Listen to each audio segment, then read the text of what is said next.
Hello, how the tech are you? This is our weekly tech show on Echoplex Media.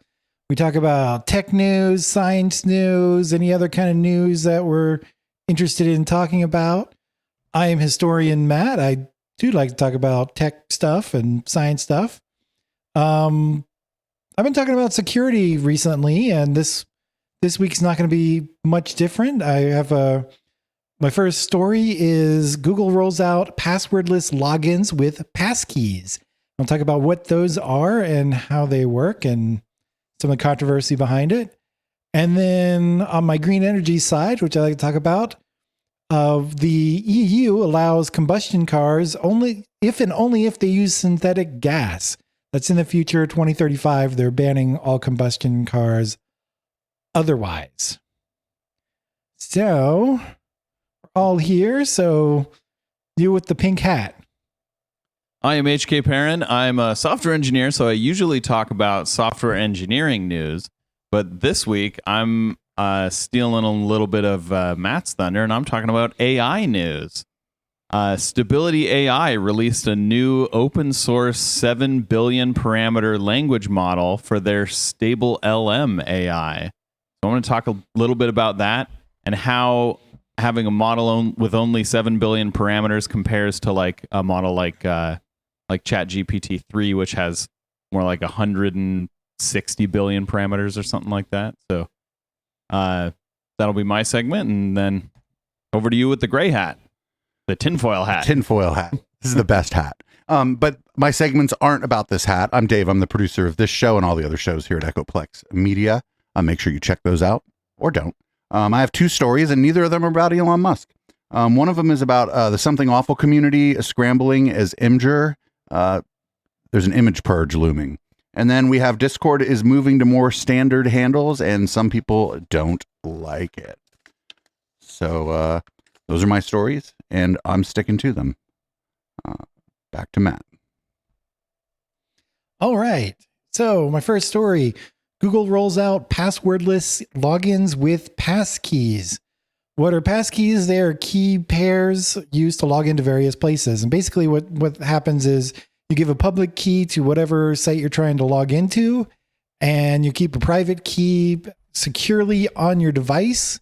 That securely part is doing a lot of work. We'll probably talk about that a little bit. And then you can use it to basically authenticate yourself and log into different websites and other services, whatever supports it. Exactly how you generate the passkeys and use them kind of depends on the device. So I don't want to go into too much detail because all these devices, whether you're on a phone or a computer or laptop, all of them can have different methods for producing them and connecting them to whatever service. But even though it sounds like there's a lot going on, they're generally standardized and can work. There's some websites that are currently supporting them. But this is basically Google is supporting them now. If you have the Pixel 7 phone, like I do, you should already have it. You should already have a passkey on it. It automatically generates one for you. And I checked, and I have one already. That's not being used, so I don't know when I'm going to try it out. But finally, I have a link to a Google site where you can check to see if you have any generated at Google. If you have Pixel 7, you should have it, or you can, I think on that particular page, you can generate one even if you don't have a Pixel 7. Check it out. They'll be in the show notes. What do you guys think about this new security method? Have you guys heard about it? Have been following it at all? So, if you use a password manager and you use it correctly, and you give a different password to every website, then there is literally zero benefit to using passkeys. And if you're using the same passkey in multiple places, then it's actually worse than using a password manager. I mean, it's a public-private key pair. Mm-hmm. And so you should be, I assume that you should be reusing it on different websites. Doesn't really work like a password per se. Yeah. And what happens if your private key gets leaked? Well, that's the issue, right? what Mhm. happens, like how secure is that private key? And since it's all done in software, as far as I can tell, it's not hardware. That seems a little insecure, and maybe they figured out how to make it secure or not. I don't know. So If it your works the private same key way. gets leaked, someone can log into any website that you use that private key on. So unless you have a different key pair for every account. No, then, you don't give the website your private key, you give it a public key. Yeah, I understand that. But unless you use a different public and private key for every account, then if your private key leaks, the person with your private key who's not you can log into any of your accounts. Right. Right. Yeah, And so this is even going to be a worse matter than of having a good password manager. And this is going to be a matter of like, it's not going to be that Google's going to be the reason people's key gets out there. It's going to be that this is a new system that people aren't necessarily going to understand. And I think some people are going to think that they need to give, people are going to get tricked into giving people their private key. Yep. Well, I don't know if you can, is the thing. Like, I think it's generated and it's supposed to be held securely on your machine. So if somebody else actually has access to your machine, they're not able to get the private key. I don't know how accurate that is or not. That's why I said like the securely thing in what I said earlier was doing a lot of work. It really depends on how securely it can hold that private key. If you can back it up, then it can leave your device. And if you can't back it up, then losing your device means you lose access to every one of your accounts. Yeah, I mean, that's why you're supposed to, it's per device, these keys, not per person. Right. That makes sense. So Yeah, you'd so if register you lose your device, and you'd like register this is worse than a password manager in basically every way. Okay. I don't know. I think that this might even be one of those things that they end up not doing or they start to do and then don't do, because I'm telling you, this is going to freak people out. They're not going to understand it. And it's like, if people don't understand something, they're going to tend not to use it. I don't think, that's the worst idea, but I also I'm starting to wonder, like, I have a 6-year-old phone. Is this going to work on my phone? Right. Yeah, this I don't is know. I understand the idea, and I really do like the idea, but I just don't think that there's a way to implement this that makes sense for every user. So like for some users, this is great. And I think for some users, this certainly will replace passwords largely. But I don't think it will work for every user. And I think having a good password manager is better in almost every use case than this. Right. Like being able to I'm somewhere, I don't have my laptop and my phone, something's up with my phone and I can't get into like something. I have a password manager. I can just grab anybody's device, download a browser they don't use, install my password manager, and assuming that whatever's broken on my phone doesn't stop me from using Authy to authenticate for the second factor, I can still get into my stuff, and it's totally secure because I'm the only password I have to know is the absurd password that I use for my password manager to get into that. And so I wonder, like, what happens when you lose your phone? I'm just confused, and we'll see how it rolls out. Maybe, they may have some smart people working on this, and they may roll it out in a very elegant way that none of us had anticipated. Who knows? Yeah. Maybe. Yeah. I don't know. I think this is a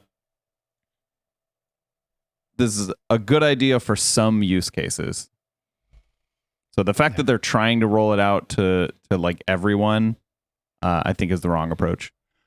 I think a smart way to roll it out might be to have it opt in for people who are like on like enterprise, like at my Echo at Echoplex Media account, that I pay for that. And so those are going to be like more sophisticated Google users broadly, and like organizations that might tend to have people around to either help, or they might just be more technically inclined people or people who use Google more. I think it would be really smart for them to roll that out, opt in for their Google Suite users first and see what happens there. Like that would be a smart way to do it, I think. And I think a lot of the media reporting around this doesn't talk about all of the problems that it has. They only talk about like, oh, it's going to end passwords. We won't have to remember passwords anymore. And it's like, it may have that effect, but it also has a lot of bad effects that no one seems to be talking about or addressing. Yeah. And the other thing is like, you're still going to have like some kind of backup password or something to get you in to your, like, you know what I'm saying? There's like I just went through, I do it every year. I went through and printed out, those emergency recovery codes for all my Google accounts. I just went through and printed that because I do that every year. And so you're still going to have those, like, you know what I'm saying? There's still going to be a way to get in without this public private key handshake. And as soon as you have a way to get in without it, now it's not as secure as it's advertised, and it's just going to confuse most users. Like the words maybe unsophisticated might be the wrong words. It's going to confuse non-power users, right? It's going to confuse average everyday people that just want to read their email. Yeah. Even if they don't have to do anything, they're still going to be confused by it. Right? I'm a little confused by it. And I have several Google accounts. One of them is a G Suite. No, two of them are G Suite accounts. And I like know how this works. And I just, based on Google's track record, they're not going to implement, it'll be surprising to me if they implement this in an elegant way where they kind of hold people's hand through the process and explain to them what's going on. Because people are going to be, well, what do you mean I don't have a password? People are going to think it's insecure just because they don't have a password. Even if their password was monkey and they're like, but I used an O, a 0 instead of the O. Nobody's ever going to guess that. Those are the people that are going to be the most confused by this. And those are the people who need this the most. But like the more sophisticated users are already like, you're on Bitwarden. And I'm unfortunately still on a password manager that I really need to get off of. But it's just, I have so many people like in the organization on that password manager that I'm not going to migrate it. And, but we're the ones who are going to understand this, but we don't need it. Yeah. Like, and the other thing is this is a single factor now. Yeah. That's the biggest thing is like, again, if that one thing leaks, that's all someone would need to log into your account, unless you also have two-factor.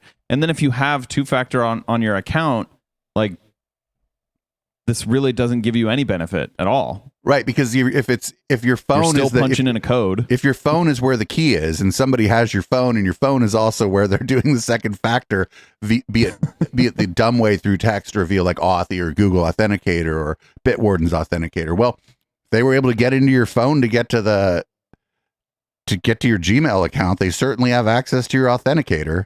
So it's like a single point of failure.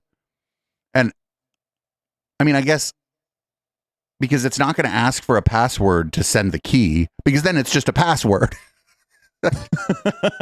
Right? Like, whereas if you have your password manager, even if somebody gets my phone, they can't get those passwords.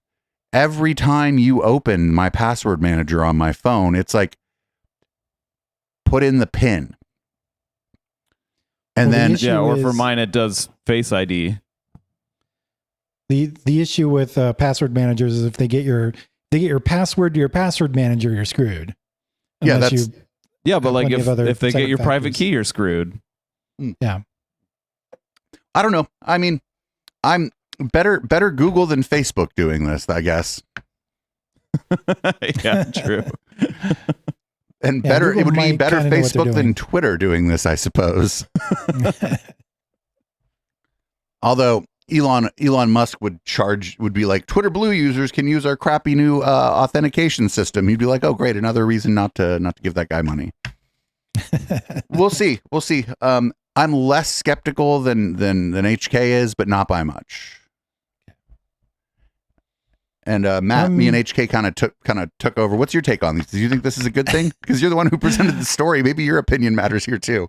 Well, yeah, I think I'm not quite as skeptical as you guys are, though I am skeptical about how secure they can keep the the private key to some extent, but it's very similar to how, from what I can tell, how security keys work, which are the hardware keys that you can use that are extremely secure. The biggest differences are basically, seems like they're implementing the same, interface in software instead of with hardware keys. So hardware keys are more secure because that's all hardware and you can't get access to it. But and they do a lot of stuff to make those super safe. But I'm going to keep my eye on it basically and really just see like if people are finding a bunch of security flaws in it or if they've actually worked it out. I know they've been working on this for years, so I assume they've probably been hitting it pretty hard on trying to hack it, break into the private keys. And I'm guessing if they're releasing it, they got to a point where they're pretty confident and it's in the security, but we'll see. I'm not going to start using it for anything important right off the bat. If I could give my unsolicited advice as someone who cosplays as a security expert. Yeah. I think the best practices that I would say everyone should be doing is use a password manager. That password manager, the password to get in it should be a password you don't use anywhere else. That you've never used. Yeah, you've never used that password anywhere else. It shouldn't even be similar to a password you've ever used anywhere else. Correct. And that password manager should have all your passwords just individually generated passwords that aren't shared among any other accounts. The password manager should generate them for you. It should remember them for you, and you should only use it in that one spot. And then anywhere that does offer two-factor authentication, something like TOTP authentication, which is a lot more secure than the SMS two-factor authentication, sign up for that. Scan the little barcode in an app like Authy or Google Authenticator or Microsoft Authenticator. Scan the little barcode, set up your accounts with they generate little 6-digit numbers that change every 30 seconds.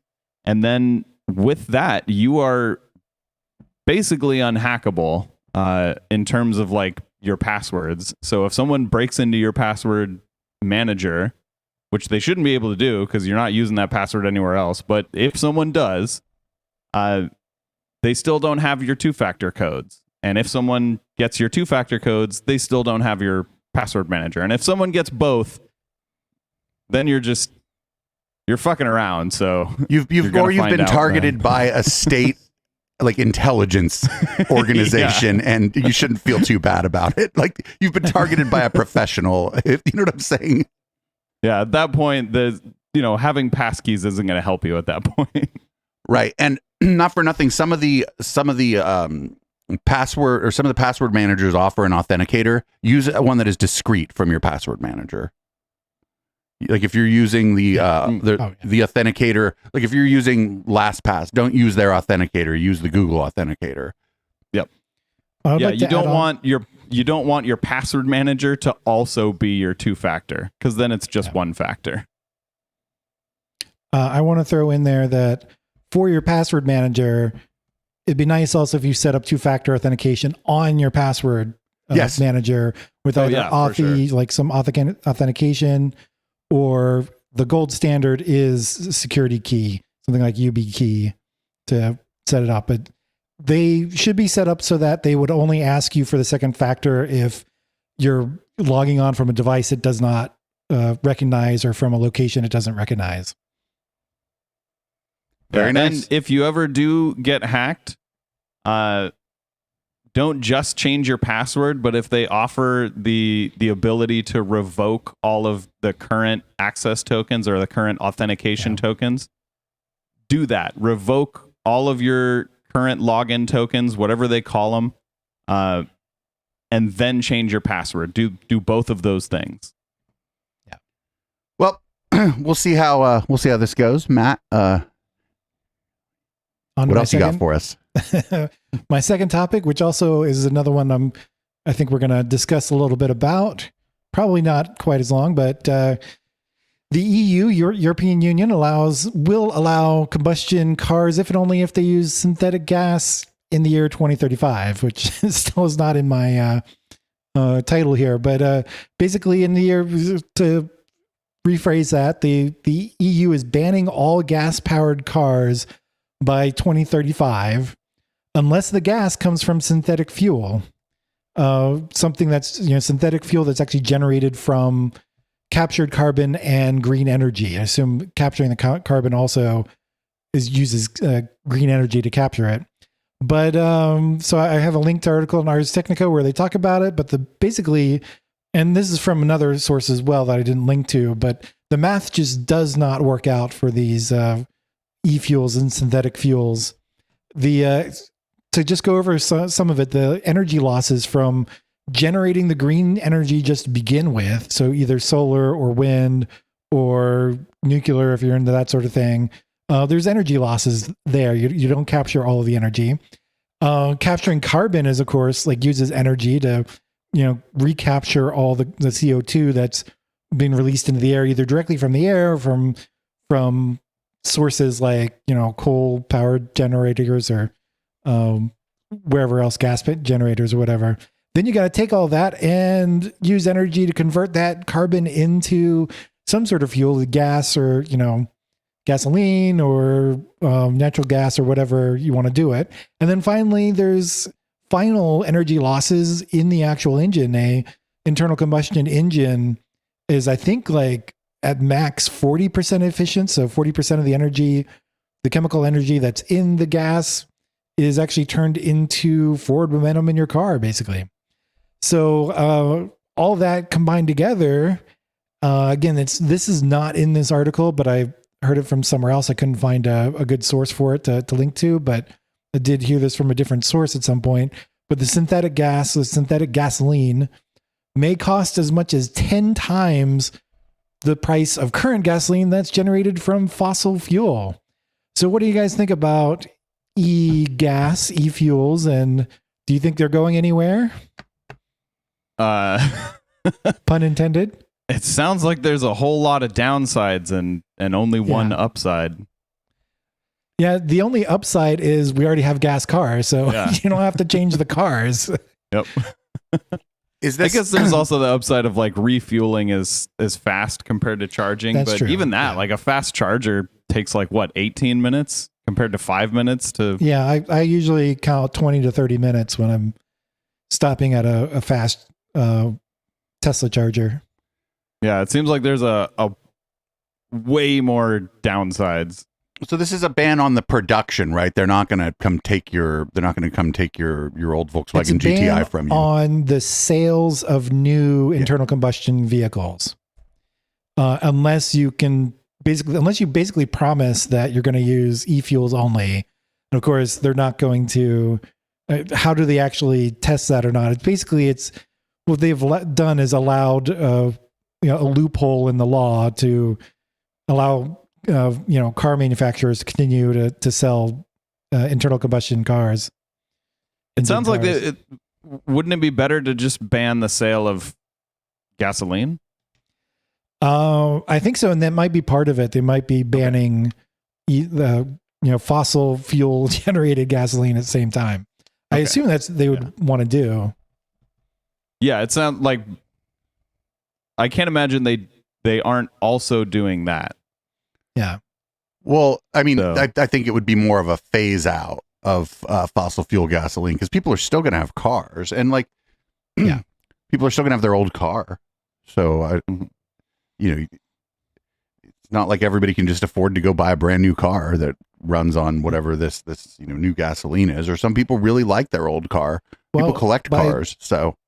By 2035, there should be plenty of used electric cars out that would be reasonably priced. We already are starting to see reasonably priced electric cars coming out at current time. To me, I don't know why you'd want anything other than an electric car, especially if it's just your getting around town car. Currently, longer distance trips are a little bit more of a problem, but they're just really nice cars. I can understand if Dave is, I know he's more of a car guy. I just into racing. Yeah, I mean, I don't think that I don't think that car collectors are going to be unable to get petroleum for their cars, right? I just think that, the car collector will just have to kind of suck it up and get a regular car and only drive their collector cars like on the weekends or whatever, because the price of petroleum is going to get like outrageous at some point with all this regulation, and that's fine.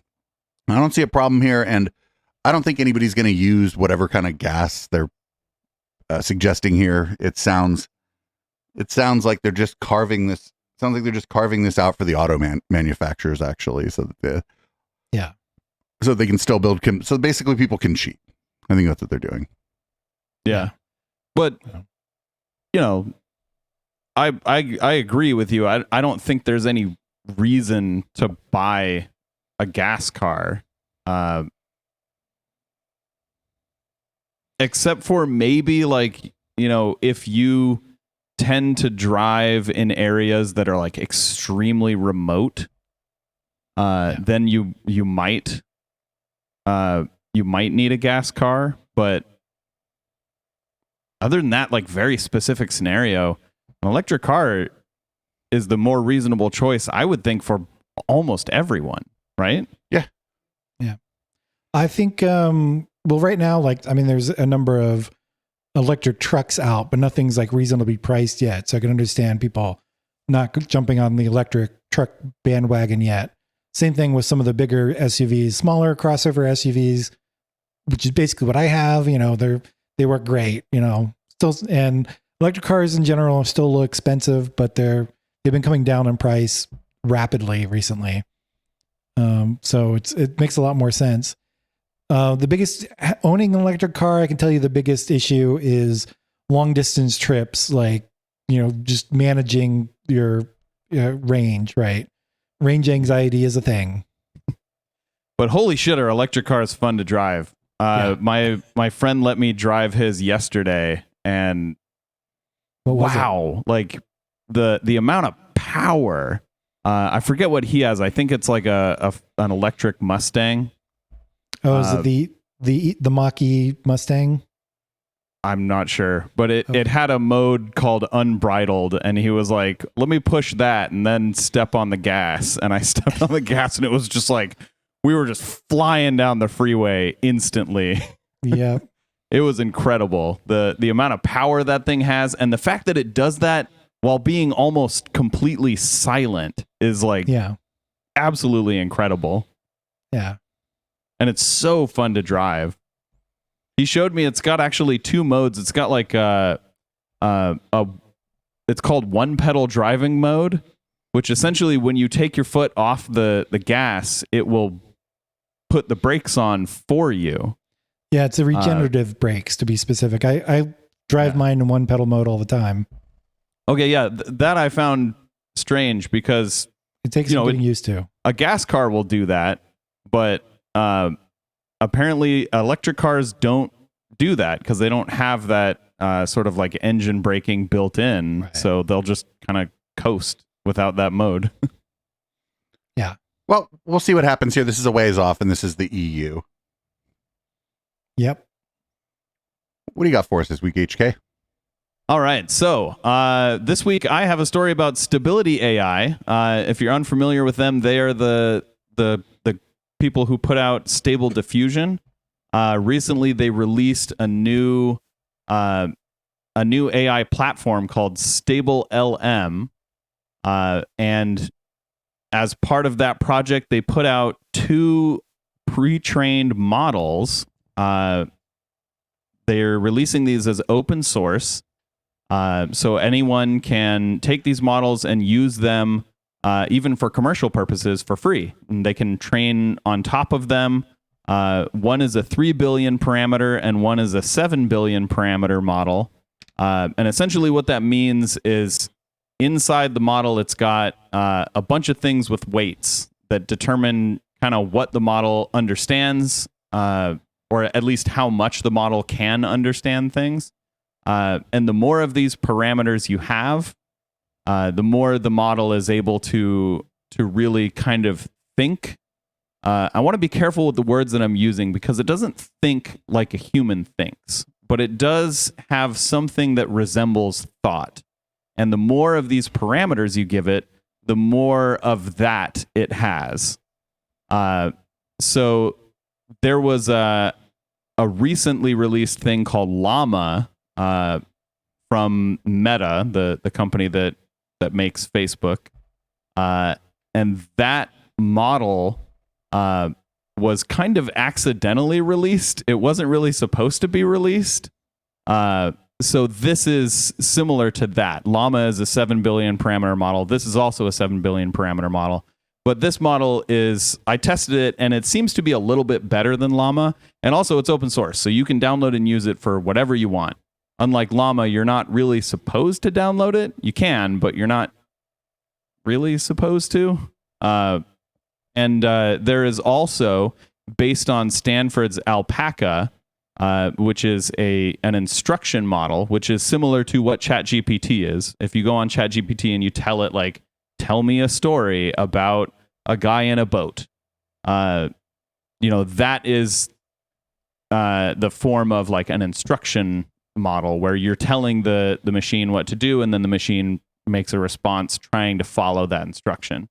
So StabilityAI also put out fine-tuned versions of these models that were tuned based on the Alpaca data set. And those you cannot use for commercial purposes, but you can use them to play around. And I've linked one in the show notes. You can play around with it. It's really fun. And StabilityAI is planning, according to their plans on GitHub, they are planning to release also a 15 billion, 30 billion, and 65 billion parameter models. They say those are in progress right now, and then planned out way into the future is a 175 billion parameter model. And if that comes to fruition, that should rival something like ChatGPT 3, which would be really cool to have an open source version of that. So this current one, the best one they have out right now, the 7 billion parameter model, just like other 7 billion parameter models, it has a lot of trouble understanding context. It has trouble keeping track of logical parts of the conversation. And it has trouble telling fact from fiction. In other words, it will lie a lot. It will just make things up. And unlike the current versions of ChatGPT, it doesn't even try to not make things up. It'll just do it all the time. And you can also, I tested this, you can scold it into telling you that it's a real boy. Which you might remember those like Google engineers who were like, the AI is sentient. That's essentially what they did. They were telling it, tell me you're sentient. Come on, tell me you're sentient. You're really sentient. Tell me you're sentient. And then eventually it'll be like, all right, fine, I'm sentient. So you can do that with this. You can keep telling it, no, you're a real person. You're a real person. I did that. Its first response, I asked it, like, what are you? And its first response was, I'm an artificial intelligence system designed to provide information, blah, blah, blah, blah. And then I kept telling it, like, no, you're real. You're a real person. Your name is Henry Agin. You're a real person. You work as a bank teller and you live in San Diego. And then at the end of the conversation, I asked it again, what are you? And it goes, I'm a human being, Henry Agin. I'm currently working as a bank teller in San Diego, which is very exciting for me. So you can scold it into telling you that it's real, but Nice. don't confuse that with being sentient. Despite what some excitable engineers might say, that is not a sign of real sentience. What do you guys think? That's great. I like that it's open source. I like that you can like log into a website and play with it. One of the things, like some of these, like I never ended up doing stable diffusion because I like looked at that. I'm like, I'm not going to do that. But this is, this is much less intensive because it's just text. So it's just going to run on like websites. You can run it locally, I'm sure. It's probably a little bit quicker if you run it locally, but seems good to me. Seems fun. I don't know. People just need to understand that these things are for like entertainment purposes only at this point. I can't stress that enough. They should be. There's a lot of places that are using these in ways that a lot of people might consider unethical. Like generating terms of service or something. Now, if you had two terms of unethical. service, if you had terms of service real, terms of service generated by AI, that would be a funny thing to have on a website. And at the top of the one generated by the AI, you go, these are actually not our terms of service, but if you'd like a laugh, you should read through what the AI thinks our terms of service should be. Kept talking about subjugating yourself to the AI overlords. I don't understand terms of service. Anyways, I like the idea that this is the open source thing that people can play around with. For the parameter 7 billion parameters. Do you know? So this is they're using a neural network internally, right? Yes. Do you know what the parameters referred to? Is this like the number of neurons? Is this certain layer of neurons? Is it, output layer? Do you have any idea of what I'm talking about? I don't know. I would assume, and this is completely an assumption on my part, do not take this at face value. I would assume that they're trained on like they're trained on the same data, but they are models that have a different number of intermediary layers. Yeah. Okay. In other words, the hidden layers inside have there are either more layers or larger layers, and that's what the parameters is referring to. The number of weights inside of those, the number of nodes inside those layers. But that is an assumption on my part. That is not even an educated guess. That is a completely uneducated guess. So like something you might get from the AI itself, describing another AI. Exactly. How does this other AI work? Peanut butter. All right. Well, I guess it's my turn now. I have a couple stories. No Elon this week, though I did manage to sneak in a dig on him earlier. So I've met my requirements, my contractual requirements. With the audience. The Something Awful community is racing to save the best and worst of the web history. So it's not that anything really happened at Something Awful. It's that Imgur is going to delete old photos or photos that have nudity or porn. And that's, unfortunately, that's sort of in the eye of the beholder. And it's going to, who knows how they're going to decide which of these images to get rid of. They'll also be removing old, unused, and inactive content, whatever that means. So the community has been downloading the images hosted on Imgur basically by hand or sometimes using scripts to preserve as much as possible. There's a 3 terabyte archive of these images now, and you're like, 3 terabytes, that's not very big. It's, I get a bigger hard drive, I get a bigger SSD than that. But you have to consider that these images hosted on Imgur are oftentimes very small, like tens of K. They're not, 4K images, or, they're not going to be long videos, not a lot of big animated GIF files. So 3 terabytes of images that are mostly like under 100K is a lot of images. So I don't know. When was the last time either of you even visited the Something Awful website? If you asked me what it was, I couldn't give you an answer. Same here. It's it's an image board. It's a message board. It is where you used to find the worst stuff on the internet, but it's not like 4chan, right? It's not like a Nazi board. You know what I mean? It's you would just find kind of awful things there. It's I guess closer to Reddit in a lot of ways. Okay. And so they just want to preserve the images in their old posts. And yeah, I mean, it's not a place. I didn't spend a lot of time on Something Awful either. It's just kind of a lot of gross humor. But it isn't 4chan or 8kun or whatever. It's not, you'll see some gross stuff there, but you're not gonna run into calls for like eradicating groups of people and stuff. Or if you do, you could probably report it and get it taken down. It's been around for 25 years. It was probably maybe the first like image board sort of that gained mainstream acceptance or mainstream, I don't know, like a mainstream regular people used it in the United States. It's been there for a long time. 25 years is a long time. Pre 2000.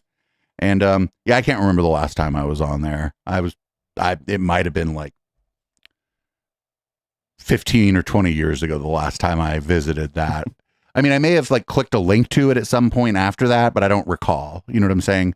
I didn't spend a lot of time on that or like Dig or any of that stuff that was kind of new. I was like mostly like during that time I was using the internet. I was on if people remember tribe.net, that was like where all the kind of ravers in San Francisco hung out. That was like where I was at. And so as someone who very rarely deletes files, I feel like these are my people. They're saving images that are going to be deleted. Yeah, and this is internet history, and I don't know how much of this that the Wayback Machine has archived, and it's good that they're being proactive and not just assuming that the Internet Archive is going to take care of it for them. So, and I want to take their. You said it's like 3 terabytes. I want to take that and put it all of those files in one flat folder and try and open it in Windows Explorer and see what happens. I think we should turn it into a zip file, one single zip file with a password. The Windows File Explorer is pretty bad, but also not for nothing. Unless the recent version of GNOME fixed it, that File Explorer, it'll bog down your system. Nautilus will bog down your system pretty good too. Yep. Yeah, I can tell you from experience that if you have thousands of files in one folder, like many, many, many thousands of files in one folder, and you try and open it in Nautilus will slow to a crawl. All right, you it's like when you used to have to download something and you'd go make lunch. Yeah. And if they're like images, it's like it has to generate the thumbnails because it doesn't know that they're brand new images. The system's like, I've never seen these images. Yeah, you'll be there for days. But luckily enough, it does that in the background while you're not using Nautilus for some of the file folders. So it just slows your whole computer down. Most of the, that's good too. Great. All right. Great. So this is good. Like HK said, these are our people. Like shout out to the people doing this. I don't care that much about Something Awful, but there is web history there. Like Keyboard Cat came off of Something Awful. I Can Has Cheeseburger came off of Something Awful. Like, you know, it's a lot of like internet culture that isn't terrifying. It came from Something Awful. So that's the nice days of the internet, right? Where Something Awful was, you know, you might see Goatsy, but other than that, you know, you didn't have to worry about and like there being entire forums dedicated to people eradicating people like you, for example. Yeah, you had to go to the Stormfront website to find that. Or 4chan. That's all over 4chan. Yeah. That was all over 4chan back in like 20 years ago. Yeah. When you're talking about. Yeah, it's just less people were aware of it and it had less cultural impact because there was no like Twitter or Facebook for that stuff to aggregate out onto. Like in MySpace didn't seem like there was any of that. I mean, there might have been those people on MySpace, but I mean they weren't popular with Tila Tequila or Tom, so you never saw them. Tom was still their friend. Well, you know, yeah, I guess Tom that by the Nazi rule of if 12 people sit down with one Nazi for dinner, now 13 Nazis are having dinner. I suppose by that rule, yes, Tom is in fact a problem. Sorry, Tom. I got one more story. This is something I kind of don't care about, I don't think, but some people do. Discord is moving to a more standard name format. So right now on Discord, my name, I'll even give out my username on Discord. You can add me as a friend if you really want to. Current handles look like mine is Plex-Dave, #3182. It's an alphanumeric string followed by the number sign and then 4 numbers. And yeah, you can send me a friend request if you want. And The new handles are going to look like just basically Twitter or Instagram or anywhere else where it's just the @ sign and your handle. Some people think this is good because 40% of Discord users, when they were polled, don't know their Discord handle. So, and I had to double check to make sure I had it right before I put it in the show notes. I did have it right, but I'm daily on Discord. It's how we communicate for all our shows, and it's the primary way we communicate with our community around the podcast and streams when we're not live. Users will start being prompted soon. Oldest accounts will get priority. That'll be to change to this new format. Hopefully I can just keep Plex-Dave as my username on there because I've been on Discord for quite a while. Our server's in some kind of program too that I don't understand. I just opted in when it said I think it's called a community server. And I mean, I was like, sure, we're a server for a community. And so I don't know if that puts our main account, which I don't actually know the handle for at all, up higher on the list. We'll see. It'd be cool to get at Echoplex, but for me, it's actually more important for my personal account to be able to be like at PlexDave. I know both of you, I probably just mostly are on Discord all the time because of this project and this project. I'm on Discord right now. I'm logged in right there. I'm not doing anything on it though.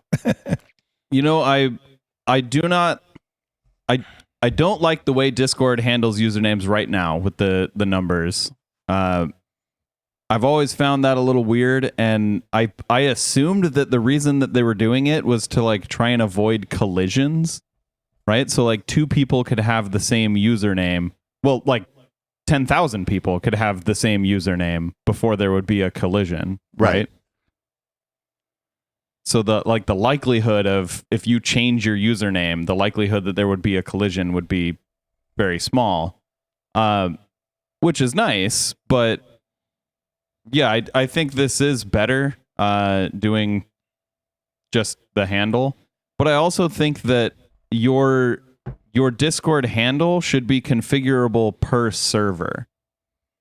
Oh, you can already change your how you show up on different servers. Yeah, because I'm on, as I said, I play Eve. We've mentioned this before, and on my other like the Eve servers, I have to change my name, go into my profile, and for those servers show up as the name I'm on Eve, so people know who I am when I talk. But with this new thing, are they going to? That's been doing it for a while. Just I don't think most people know about it. I didn't know about it until I started doing this, with Eve. I didn't know about it either, but I guess as long as they keep that, then you can, good. Yeah, I can be H Perrin and then actually be Sylphweed on my own Sylphweed server. Yeah, I don't. That didn't say anything about getting rid of nicknames, and I don't see why that it would cause it wouldn't let you just have a nickname in a server. I wonder if you can just change your name to the same name you had before. You just go at and then Plex Dave number sign 3182, and if it's like, all right, that's cool. That would be great. If you like it, you can keep it. This is like a big nothing burger. I think it's they're not going to change anybody. People are going to be annoyed that they have to change their username and maybe that they're not going to get the exact one they want. But like most people don't really use. I can't remember the last time I gave somebody my Discord ID, right? Yeah. Oh gosh, I tried to friend a bunch of people recently when I was at a convention, and Discord's friending system is terrible. No, you have to put in their exact username with the right capitalization, and then the little number sign, and then the numbers. It is fucking terrible. So I figured out the workaround. HK, the workaround. You throw up a temporary server. You have everybody join the server that you meet. You're like, just join this server. I'm going to nuke it after the conference. Just join this server, and I'll add you as a friend. then boom. That's smart. That's how you get around it. I should have done that. That's how I tell people to find me. I'm like, just join the server at discord.me/Echoplex and find Plex Dave. It is literally always logged in. You can friend me and then leave my server for all I care. That's smarter. So yeah, I don't think this is going to change the way most people use it. It's just people are going to get annoyed when they have to change their username. But then you're still in all the same servers you're in, and you can still tell people to just look for you in your server that you're in. I don't think I don't think this is going to change. And I think like maybe as it grows, like new users will maybe start using it as their primary DM service. I mean, I'm just telling you, if somebody really wants to get a hold of me, you hit me up on Discord, you're more likely to get a hold of me than if you send me a text. I have feelings about centralized DM services. Well, Are you As someone me- who's trying to create a decentralized DM service. That's backed by email, unlike iMessage, which is backed by texting. well, I mean, I'm just trying to get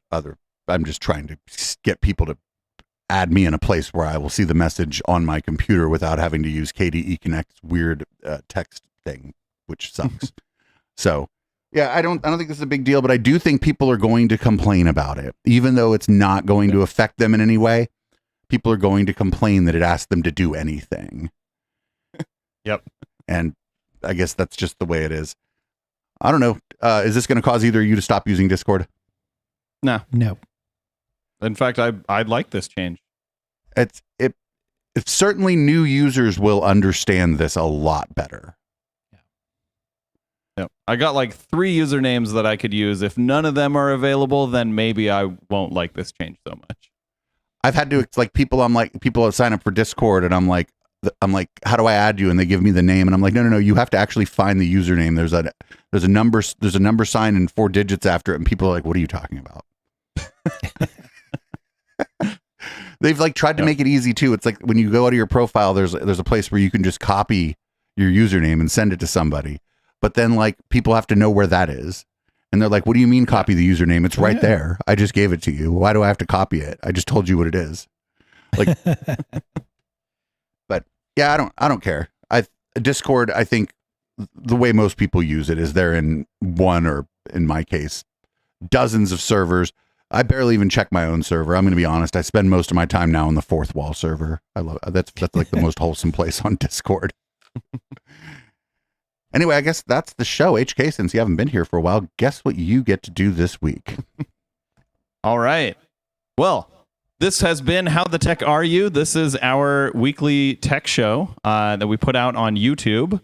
If you want to check out our other shows, including all of our live shows that we stream on Twitch, check out echoplexmedia.com. And if you want to support the show or any of our other shows, check out eplex.store. And have a great tech and week.